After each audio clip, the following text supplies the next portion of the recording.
એમ આજે ગુરુ પૂર્ણિમામાં મારે બે સાખી વિશે વાત કરવી છે। પહેલી સાખી દરેક ભજનમાં દરેક ભક્તો દરેક કલાકારો ગાતા હોય છે। કઈ કે સરસ્વતી सूर दीजिए, गणपति दीजिए ज्ञान, हनुमान महाबल दीजिए, सदगुरु दीजिए शान। जो सरस्वती ની દયા ના હોય તો ગળું ના હોય તો ગાતા આવડે, ઘણા ભજન મોઢે હોય ચોપડી હોય, પણ જો સરસ્વતી सूर ના આપે, સરસ્વતી ની દયા ન હોય તો આપણે રાગ હોતો નથી। સરસ્વતી પાસે હું માંગવાનું? सूर दीजिए, गणपति दीजिए ज्ञान। सूर હોય, રાગ મીઠો હોય, પણ જ્ઞાન ગાવાનું ના હોય તો, જ્ઞાન ના હોય તો એ રાગને અવળા રવાડે ચડી જાય, બીજા ગીતો ગાય કે જેમાંથી કઈ સાર ન નીકળે। એટલે પાછું સૂરની યારે શું માગ્યું? જ્ઞાન, કે મારો સૂર વેડફાઈ ન જાય, મારો સૂર ફેલ ન જાય, મારા સૂરથી લોકોને કંઈક મળે, મારો સૂર બસૂરો ન થાય, એ પણ મને ભેગું જ્ઞાન દેજે। એટલે કવિએ કીધું કે ધન દે તો ભેગી સમજણ દે। મને તું ધન વાળો કર, પૈસા વાળો કર, તો આ પૈસા આ ધન મારે ક્યાં વાપરવું એની પાછી સદબુદ્ધિ દેજે, ને કવડા માર્ગે જાય। ધન દે તો ભેગી સમજણ દે, એમ રાગ દે તો ભેગું મને ज्ञान दे। सरस्वती दीजिए, गणपति दीजिए ज्ञान, हनुमंत महाबल दीजिए। पासु मन बाळ आपजे। कयु बाळ बांधवानुं नहीं, कोईनी हंगाथी, कोईने बांधवानुं बळ नहीं, शारीरिक मानसिक अंदरनुं बळ होय तो तमे भजन करी शको।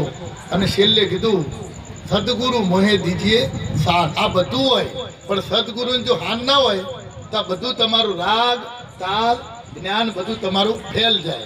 એટલે सरस्वती सूर दीजिए, गणपति दीजिए ज्ञान, हनुमंत महाबल दीजिए, मोहे सदगुरु दीजिए शान, हान दीजिए आत्मा परमात्मा ની ઓળખનો।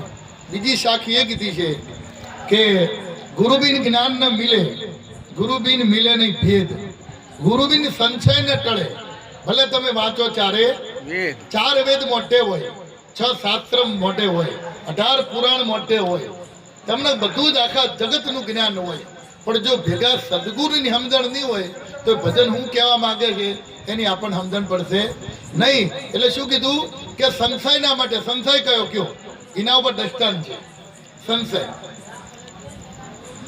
એક નદીનો કિનારો હતો અને એક ભાઈ ખેતર ચારતો હતો અને બાજુમાં એક નાનકડું સિંહણનું બચ્ચું પાણી પીવા આવ્યું અને એની માથી છૂટું પડી ગયું। એટલે પેલા ખેટાનો માલિક હતો ને એને પેલા નાનકડા સિંહના બચ્ચાને ખેટા ભેગું લઈ લીધું। બહુ માલિક ને ગોત્યો પણ બીજા સિંહ ધર્યા ને એવા નાનકડું અણહમદું બચ્ચું સિંહનું ઘેટા ભેગું મોટું થયું। મહિનો, 2 મહિના, વરસ એમ કરતા કરતા મોટું થાય ને ઘેટા ભેગું ચરવા જાય ને પાણી પીવે ને ફરે ને ગેલ કરે, આ બધું એને કરે। હવે પેલા સિંહના બચ્ચાને મનમાં સંશય થયો। હું સંશયની વાત કરું ને, સંશય તો કે હું ઘેટું છું અને પેલા ઘેટોને ખબર કે આપણી નાતમાં આવ્યું છે, ઘેટું પર નાતનું છે, પણ આપણા સંગમાં એને હવે હતળ કરો કે તું હવે અમારી નાતનું છે। એનો માલિકે નક્કી જ કર્યું કે તું ઘેટું છે। હવે એના મનથી સંશય થઈ ગયો કે હું ઘેટું છું। હવે એમ કરતા કરતા બહુ ટાઈમ થયો, એની ઉંમર થઈ, પણ એને કોઈ દી પેલું જ્ઞાન ના થયું કે મારું બધા કરતા મારો રૂપ રંગ જુદું છે, અવાજ જુદો છે, હું ઘેટું છું કે સિંહ છું આ ખબર નહીં, પણ જાતના શું થઈ ગયું કે હું ઘેટું છું। એમ કરતા કરતા એક દાડો સિંહ નીકળ્યા મામા નદી કિનારે, બધા પોતાની નાતના જોઈ ગયું, પોતાની નાતને આ સિંહનું બચ્ચું જોઈ ગયું।